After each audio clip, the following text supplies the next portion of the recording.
Good morning, everyone. Thank you for joining me today. For those who have not met me yet, I am Ron Levine from Mindfulness and Blue Jeans. I fell ass backwards into mindfulness and insight meditation almost 25 years ago now, during a time when I was dealing with clinical depression and anxiety and a raging panic disorder, which blew up into agoraphobia. I was trapped at home. I was on disability, unable to work, unable to go past my front door, and happened to get paired up with a psychologist who, even back in 1998, was already several decades deep into teaching and practicing mindfulness and insight meditation. And he offered me these tools as a way of dealing with the issues that I was facing at the time. And I was not thrilled with his suggestion. I was not even able to go past my front door without a meltdown. Couldn't live, couldn't work, couldn't do much of anything except sit and panic all day. And here's this guy saying, okay, let's watch the breathing for a while. Fantastic. Wonderful. Thanks, Doc. He didn't give me anything else, and I was sitting at home all day anyway, and I figured, all right, I'm going to try this just long enough so I can go back to him and honestly say, look, this didn't work. Can I have the real treatment now? And as I say, this was almost 25 years ago, and I haven't had that conversation with him yet. And now I'm teaching this stuff. So there might be something to it.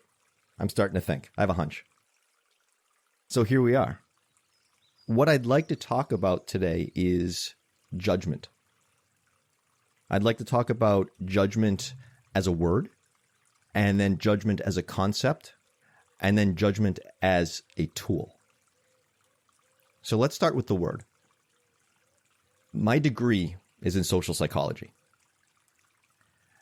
And shortly after I graduated, I started working, as most of us in psychology degrees who attempt to stay in the field anyway, as many of us do, worked for a short while in the human services field, working with people who are dealing with mental illness, mental retardation, and so forth.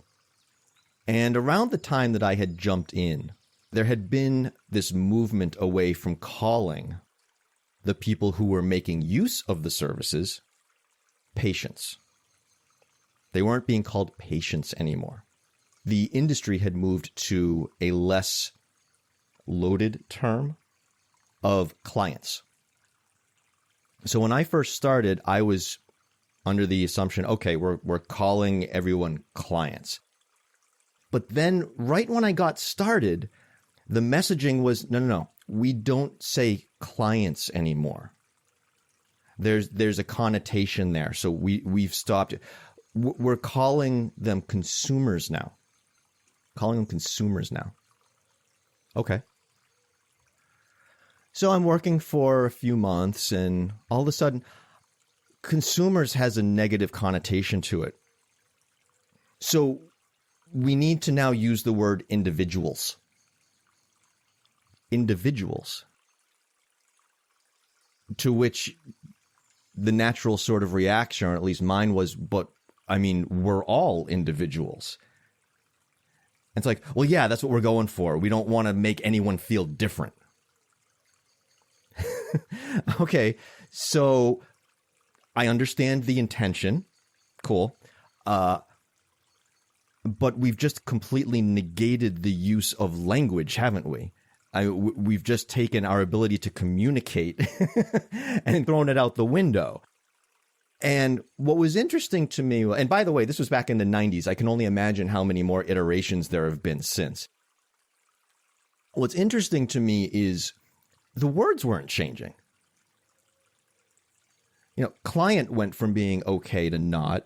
Consumer went from being okay to not. Individual. The words aren't changing. What was changing was the baggage that we were bringing to the words, that we were saddling on top of these words and kept doing.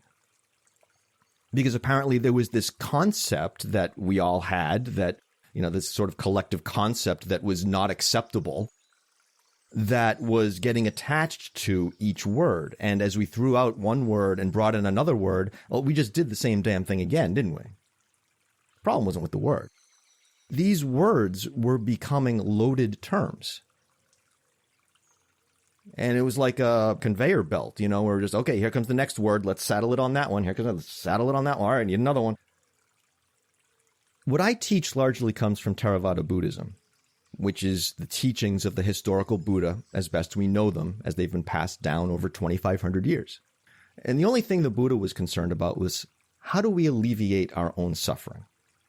That's it. Only thing he concerned himself with. And what's really interesting is suffering is a loaded term, isn't it? One of the teachers that I study a lot, Thanissaro Bhikkhu, many of you have heard me quote him quite often. One of the things that I like about him is his use of language. He recognizes and talks about how suffering has become a loaded term to the point where it's romanticized. Like, I suffer for my art, or I suffered through that experience. That's mine. And there can be this sense when we start studying the Buddha's teachings of, well, I don't want to get rid of my suffering. That's mine. I worked hard for that. So what he does is offer a different word instead of suffering. He says stress. Because nobody's attached to their stress. No one says, no, that's my stress. That I'm hanging on to that. Give me that. No, you're not taking my stress, right? We don't say that. We don't have that attachment, that connotation, that baggage that we have with suffering sometimes. So I'd like to offer something instead of judgment. What I find very helpful sometimes is the word discernment. Discernment. Which really gets back to that point I was making a moment ago about calling everyone individuals. We had lost the ability to discern. Well, what individuals are we talking about? Right? Discernment doesn't really have that, pardon the pun, but it doesn't have that value judgment on it, if you will. So sometimes that can be helpful. Now, the concept itself, if you're still having some qualms about judgment as a thing, I offer this. Those of you who are familiar with the concept of spiritual bypassing, it's that thing where it's like, oh, I practice meditation, I don't get angry. Oh, I don't have sadness anymore. It's that whole thing where it's like, okay, I'm practicing to be above it all, and I no longer have that kind of negative experience. Sometimes something that we hear in spiritual circles is, oh, I don't judge. I don't judge. I practice meditation. I don't judge. When I hear things like that, what I like to ask, because there's always that pejorative sense to it, I don't judge. I don't judge. No. What I like to ask is, are you judging judgment? Judgment is inescapable. Inescapable. You do not have to abandon judgment, which is good because you can't. Why do I say this? Well, let's look at it from a couple of different angles. Let's look at it from the Buddhist angle. One of the core components that we work with in this practice is feeling. What the Buddha meant by feeling was not what we think of as feeling, where we think of emotions. What the Buddha meant by feeling was simply, do we perceive and experience something as positive, negative, or neutral? Those are the feelings. I mean, the emotions and all that stuff still exists, just that's not what we're talking about. That comes under a different category. Feeling, in the Buddha's teachings, positive, negative, or neutral. Well, what are those? Kind of judgments, aren't they? And are we consciously deciding, well, I'm going to think that thing is positive? No. It just happens, doesn't it? And let's look at it from another angle. I think of it as an even deeper angle in a way. where's all this coming from? Well, it's coming from the need to survive that is baked into our DNA. I like to talk about the evolutionary aspect a lot. Think back to the proverbial African savanna and our ancestors who were trying to survive. They had to figure out very quickly what was and what wasn't safe. Better believe they were using a lot of judgment. And who survived? The ones who made best use of their judgment. And who are we? We are their descendants. Judgment is baked into our fabric. One of the things that the Buddha teaches is right seeing.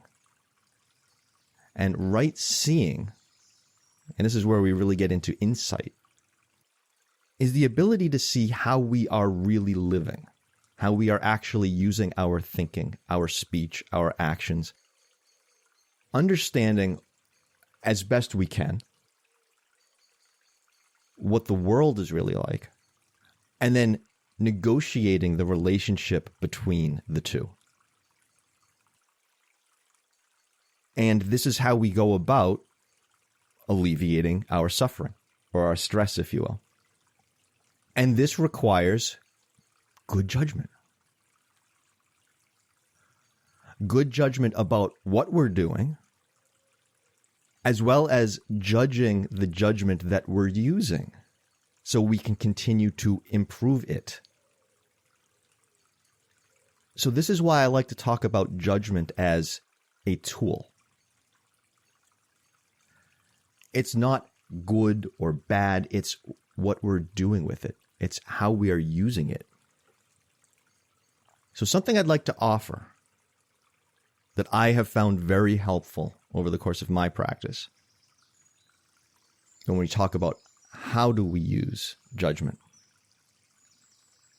I've found it very helpful to judge actions, not people. Why? Well, to use another Buddhist term, karma. Not karma like we think of it in the West, that, revenge-based, that's right, he's going to get his, what comes around goes around, that justice, revenge, not that. Karma. Cause and effect. Just cause and effect. But that cause and effect process is very complex. It's not linear. It's not, occasionally you can see an A to B relationship, but that's not usually how it works. Causes and effects have been going back since, whatever day one was. There's no way to tease apart what exactly caused what by this action and that action, and we can't see that.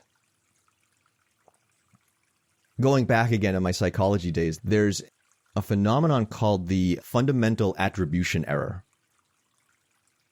And this is the one that we see when somebody attributes their own behavior to external circumstances, but attributes the behavior of others to something inherent within them, like their personality. So when I'm behaving poorly, it's because that person did that and that event happened. I'm having a bad day. I'm a victim of circumstance. When that guy over there's behaving poorly, it's because he's an asshole. Right? This is an inability to see the complexities of causes and effects playing out. So we attempt to make these mental shortcuts to make sense of things. How's that working out for us? Well, we're all sitting here on a Saturday morning talking about it, so I guess maybe there's some room for improvement. So I found it very helpful to look at actions, not people. There's a fairly extreme example that I sometimes toss out. And I'll toss it out here. Hitler. I was really taken aback a number of years ago when I found out that Hitler's mother attempted to abort him by hurling herself down the stairs. And I'm not going to get into his whole history, and I'm certainly not an expert on it, but I do know that once he was born, things didn't get any better. And I'm not attempting to generate sympathy for Hitler or excuse any of his actions. But think again back to that fundamental attribution error. If we simply decide Hitler was an asshole and leave it at that, is that helping us to see clearly? Or are we missing a big chunk of the puzzle? Like some really critical chunks of the puzzle? Which one's the right seeing? It's part of the reason I switched from being a psychology major to a social psychology major. I realized very quickly you can't study an individual irrespective of the culture in which they were raised. This is part of clear seeing. And it's a fairly extreme example of judging actions, not people. The 3 pillars of karma are attention, intention, and perception. And judgment is really laden throughout them. We need to be able to accurately judge based on our perception what skillful intention is. And then part of right seeing is paying attention. It's a 3rd pillar, paying attention to what happens and judging the results. And all we really have are our actions. Our thought, our speech, our actions. These are the things that shape our karma, our experience. And that can either lead us to more or less suffering. So judgment is really, really key. We couldn't do this practice without judgment. The question is, how are we using our judgment?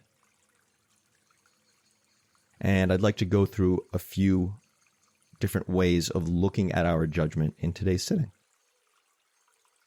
Let's sit for a bit. The one thing that I like to mention before we begin sitting is if you are in a seated position, it can be helpful to have your hips elevated higher than your knees, which is helpful for posture as well as breathing. If that's not possible right now, not a big deal, something to keep in mind for next time maybe. Let's begin by imagining that we are suspended from the ceiling by a string attached to the top of our head. Simply as a cue to sit up straight without adding any extra tension. And if there is some tension, that's fine. We're not attempting to get rid of it. We don't need to stress out about our tension and simply add more to it in an attempt to get rid of it. That doesn't work. Simply notice what the feeling sense is. And you may also bring attention to what is in contact with the floor or the chair as a way of feeling some grounding. We're being supported. Something is holding us up. And simply notice where we're starting from.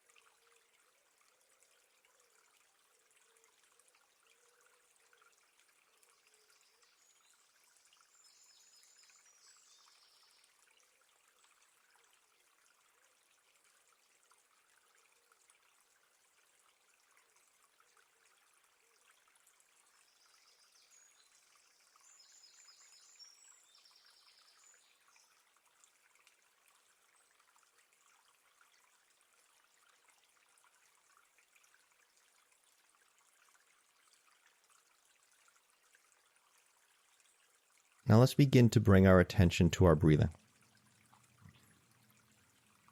In this practice, what I teach, we're not attempting to shape or control the breathing. Simply noticing what it's like right now.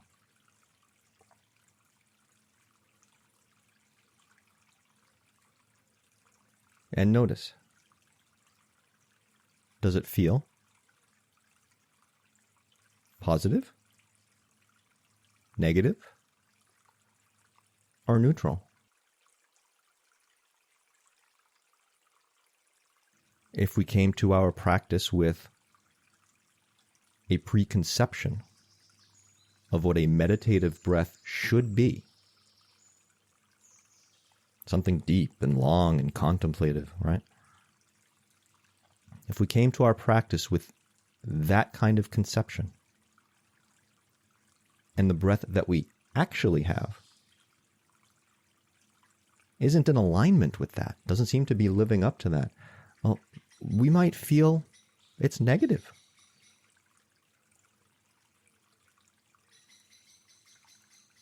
And it's important to notice that. Not just that it feels negative, but, oh,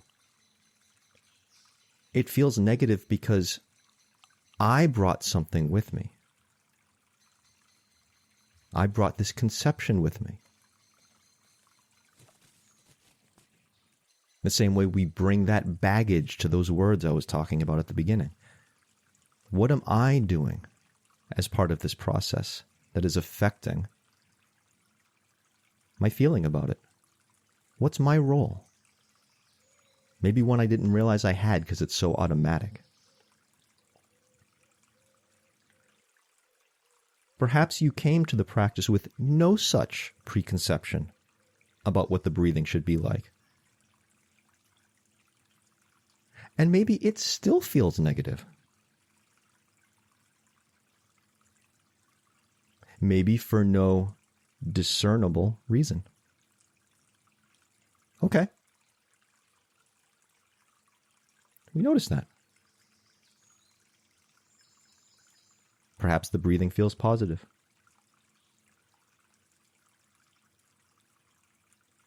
Physically. Perhaps psychologically. Maybe it's a relief just to look at the breathing and not have to worry about anything else for a moment.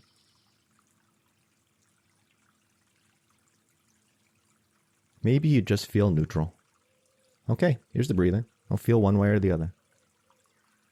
Okay.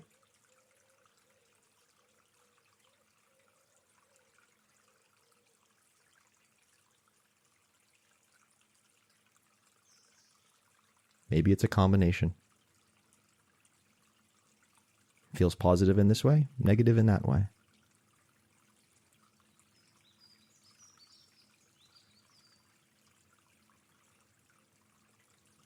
Let's breathe just with the feeling sense, positive, negative, or neutral, for a few moments.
Now you might expand the area of awareness or focus to sensation.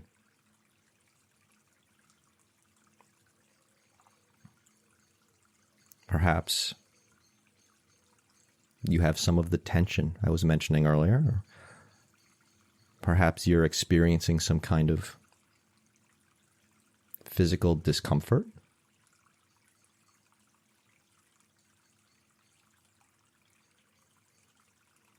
Or perhaps there's a pleasant sensation.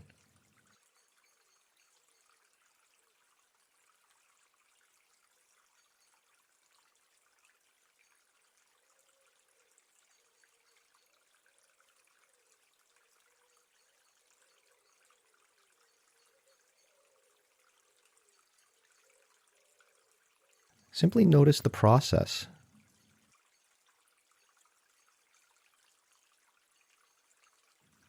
of how the feeling, again, positive, negative, or neutral, how the feeling follows whatever sensation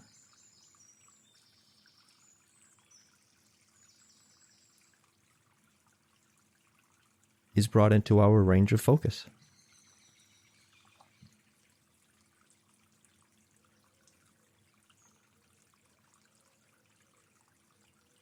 It's not a good process. It's not a bad process. It's simply what's unfolding. We're just seeing what's here. What's the cause and effect relationship?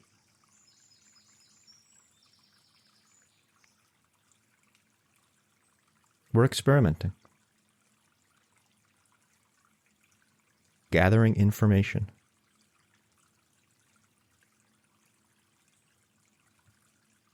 This is the process of gaining insight, right seeing.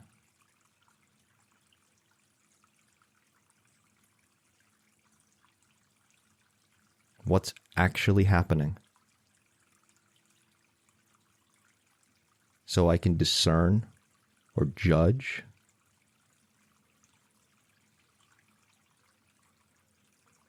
what the best course of action is.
Now, in the process of doing a practice like this,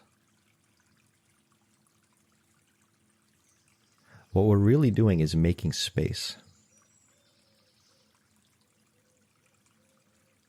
Making space for these kinds of processes to play out, so we can see what's happening. But when we make space like this, things often fill that space very quickly. Usually thoughts.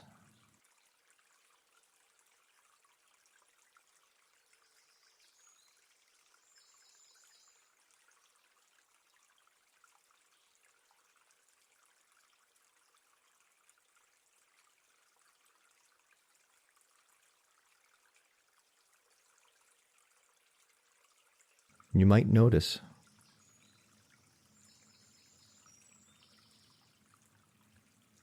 as one thought comes up and leads to another and leads to another and leads to another. Which, by the way, is another form of cause and effect, isn't it?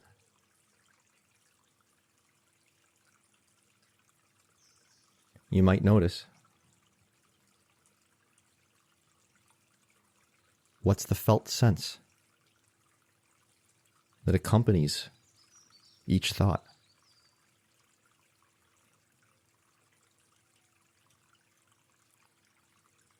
Positive, negative, neutral.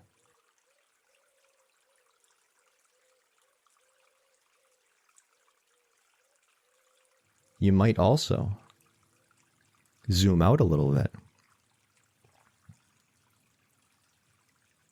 and see what's the felt sense about having thoughts happening as a whole. Because that's another one of those conceptions many of us bring to this practice, isn't it? Oh, I'm going to meditate. I have to clear my mind.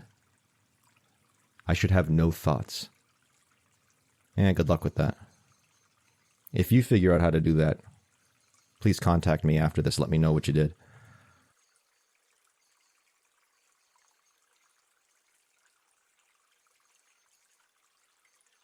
So you might notice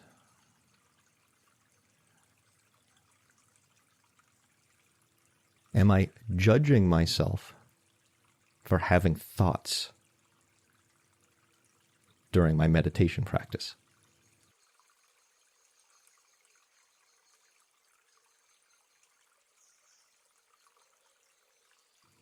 And then you might judge how that's working out for you.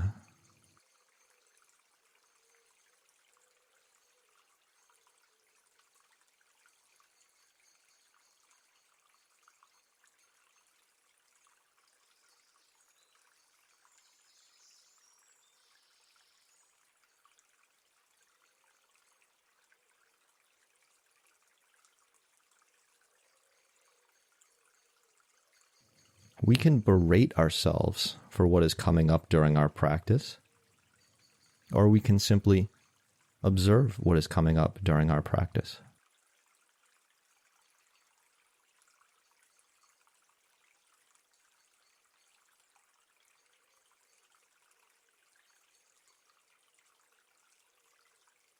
I've found that it's not particularly skillful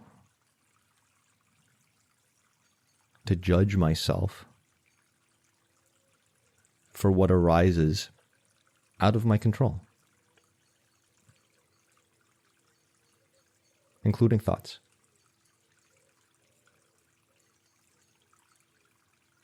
However, I found that it is helpful, that it is skillful to notice when I am judging myself, berating myself.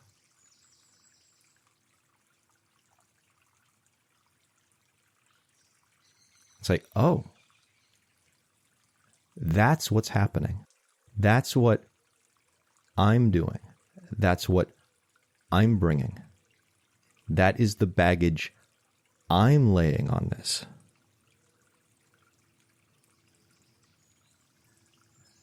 That's right seeing. And that's what allows us to discern or judge. Oh,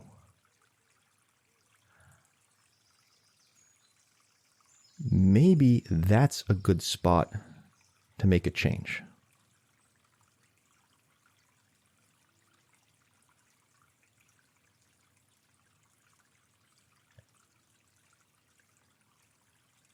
There's one of those critical chunks of information that was missing. That's insight.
Now, for as much as we often get caught up in our thoughts,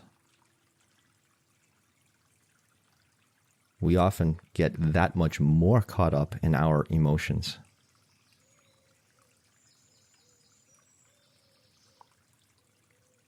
I once heard emotions described as being thoughts with a felt sense.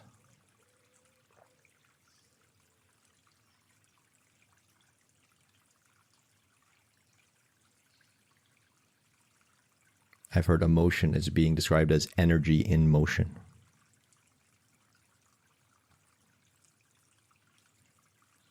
It's very easy to get swept away.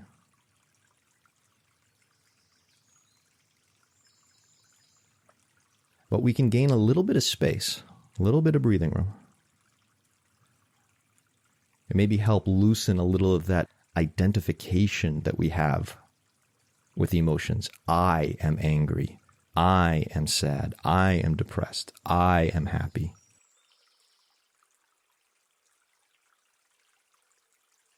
Again, that's not really right seeing. We're missing a lot of critical chunks of the puzzle when we say that, aren't we? We're not an emotion. It's not all we are.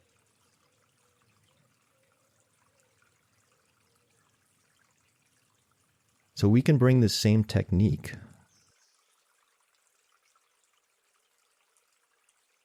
might be a little more challenging than it was perhaps with the breathing or with sensation. But we can bring the same technique to gain a little bit of that space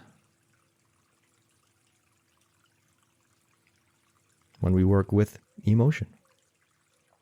Notice what emotion we're feeling, perhaps tied to one of those thoughts that's flitting about and leading to other thoughts and other emotions.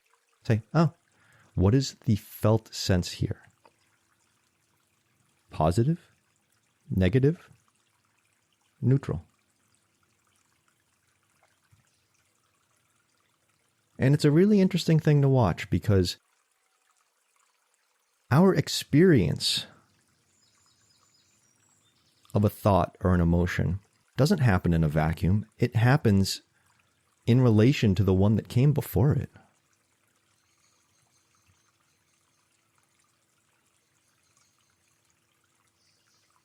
If we have a moderately bad thought,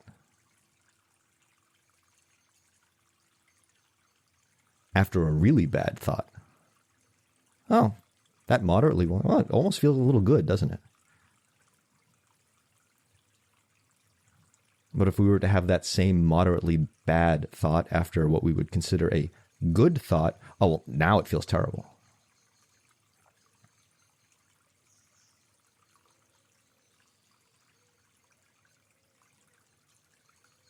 Again, this is karma, cause and effect, how we experience something. It doesn't happen in a vacuum.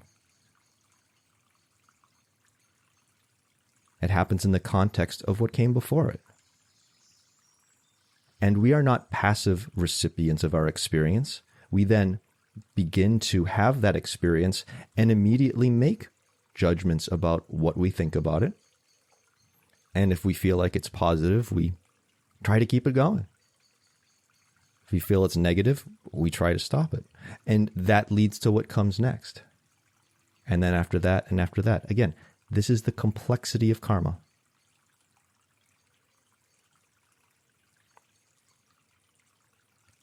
So we really want to hone our judgment, our powers of observation, so we can begin to tease some of this apart.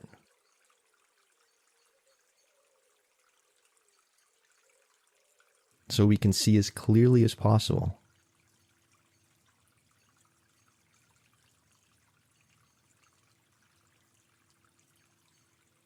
so we can begin to alleviate our own suffering.